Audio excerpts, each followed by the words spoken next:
Hello and welcome to this video on macroeconomic objectives. So in this section of the course we start to look at the role of government and how the government can influence the economy and what it wants to achieve in terms of economic performance. And what it wants to achieve we describe as being the government's macroeconomic objectives. So for example, it would be low levels of inflation, economic growth, that kind of thing.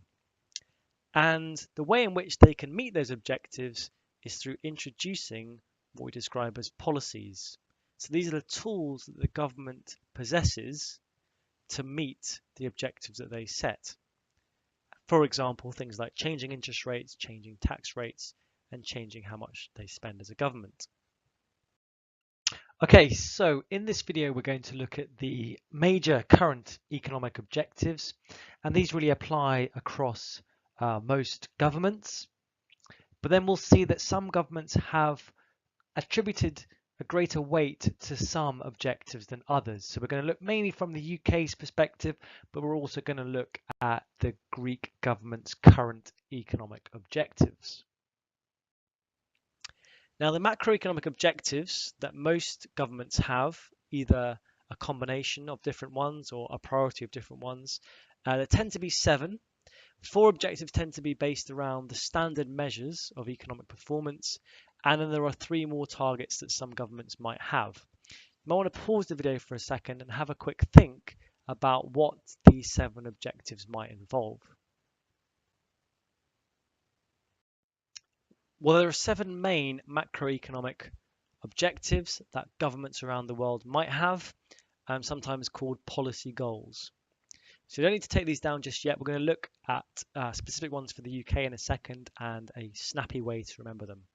But 7 objectives that governments might have for the economy might be to maintain full employment, to control inflation, to achieve a high level of economic growth, to keep the balance of payments in equilibrium.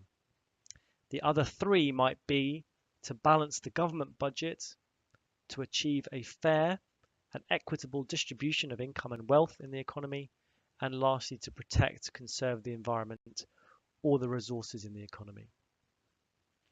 Now we need to remember the 7 and also in relation to the UK. And the way in which I would suggest we do that is to say to yourself, Tigers B. Why? Because Tigers B is a way of remembering the government's main macroeconomic objective. T stands for trade balance. I stands for inflation.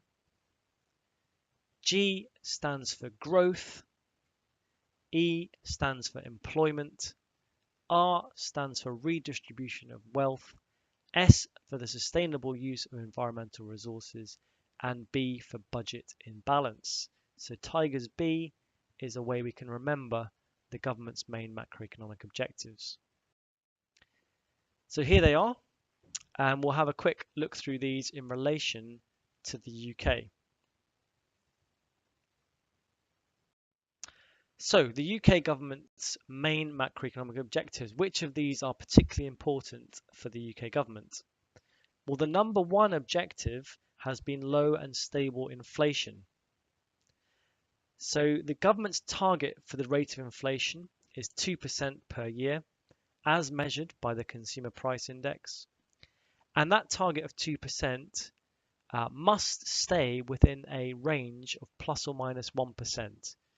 So the target is 2%, but the government say the target is okay, is being met, as long as we are somewhere between 1% CPI growth and 3% CPI growth. So there's a range, a leeway of 1% either side of the target. And this target is met by controlling interest rates, which is the responsibility of the Bank of England. So the government have set the target and have asked the Bank of England to control interest rates to make sure that that target is met. And this has been the primary objective in the UK since 1997.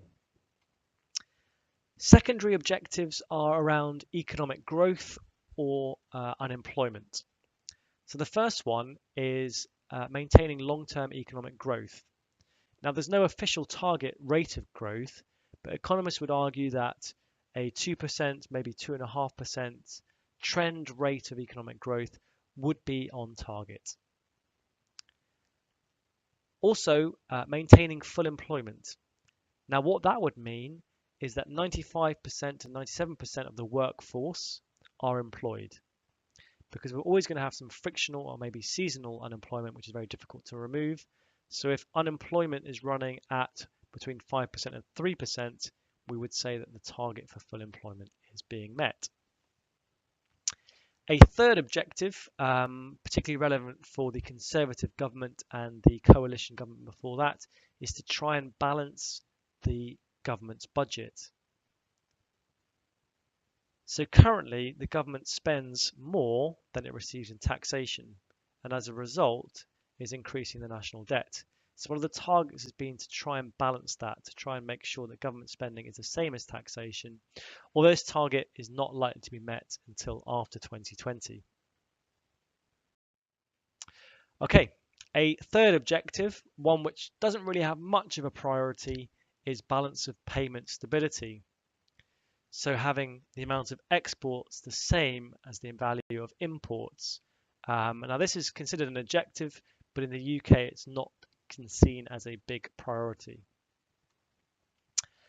Lastly, if we think about the distribution of income, well, this is a slightly dubious as to whether this is an objective or not. The Conservative government might argue perhaps that an unequal distribution of income serves as an incentive for people to work hard, and if they do work hard and are successful, then to benefit from increased wealth. So they would argue that distribution of income is maybe not that important, whereas maybe a more left-wing viewpoint that the Labour Party might have is that actually this is a more important objective and there should be a more even distribution of wealth across the economy. The last objective is protecting the economy, the environment. There have been some policies on environmental restrictions and legislation, things like subsidising renewable energy, protecting habitats. But again, the extent to which this is a main objective of government policy could be debated. Okay, let's now look at the objectives that the people who work here would have, the Greek government. Now, the Greek situation is slightly more tricky in terms of objectives, not because it's Greece, but because it has the euro. And so monetary policy here is controlled by the European Central Bank. And so for European countries as a whole, across all the countries that use the euro, the primary objective of the European Central Bank for all of these economies is low inflation. So again, low inflation here is really the number one objective. And our value is close to but below 2% as measured by CPI. But this is the responsibility of the European Central Bank to meet this objective by changing interest rates.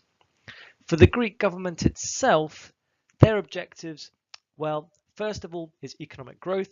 As we might be aware, Greece has experienced a long period of depression, and so one of the government's primary objectives really is to make sure, or main objective is to make sure that the economy starts to grow again. It looks like there might be some signs of growth. They also have a large concern about the national debt. Greece has a very high level of national debt. That is the debt that's owed by the government compared to the size of its economy. And so the Greek government have an objective, a target to try and run a budget surplus in the next few years, i.e. for tax revenue to be greater than government spending. Additional objectives would be to reduce unemployment and to maintain a current account or have a current account surplus. So in this video, we've looked at the major current economic objectives, the 7 that governments are likely to have, prioritizing the top 4.